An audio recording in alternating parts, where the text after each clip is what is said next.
युव स्वाभिमान दिवस अवसर में भोगराई ब्लॉक बड़मंदारणी स्थित स्वप्नसागर क्लब आनुकूल्य रे एक मेगा स्वेच्छाकृत रक्तदान शिविर अनुष्ठित हो जाइछि।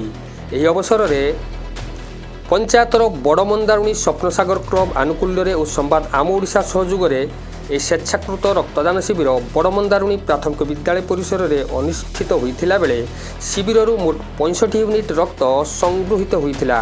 मुख्य अतिथि भाव भोगराई विधायक गौतम बुद्ध दास जोगदे शिविर को उद्घाटन करने सह रक्तदाता मानक उत्साहित करथिले।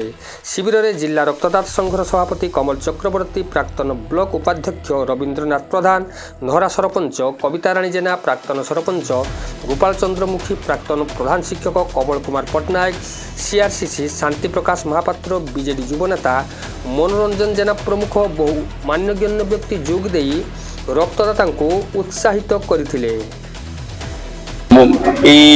भोगराई माटी स्वप्नसागर क्लब बहुत समय जनसेवामूलक कार्यक्रम करे। संवाद प्रतिष्ठाता जी की रक्तदान अभियान को समग्र ओडिशा रे गोटे आंदोलन में परिणत करछंदी। श्रीयुत सोमरंजन पट्टनायक जन्मदिन उपलक्षे आज भोगराई से स्वप्नसागर क्लब जो रक्तदान शिविर आयोजन करछंदी, सेति मु तांको धन्यवाद जनाउची जे से माने गोटे समाज रे विभिन्न सकारात्मक कार्य निजक जोड़ी रखते। सबुठ बड़ कथा हूँ ये रक्तदान शिविर बारंबार आयोजन करा जाउछि और तार नेतृत्व जो मैंने नौकरी से प्रकृत में युव समाज प्रेरणा। आम समस्ते आसिक बहुत खुशी हेलु।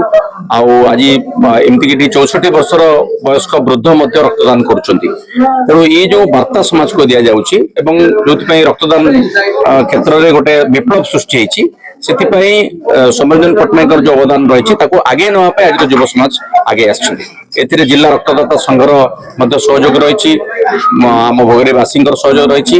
तेणु मु समस्त को भोगराई विधायक हिसाब से समस्त कृतज्ञता जनाऊँगी। ये अभियान जिते आग को जारी रमाज अधिक फलप्रद हम, समस्त रक्त अभाव कहीं मरवे ना, ये जो संकल्प नि संकल्प पूर्ण।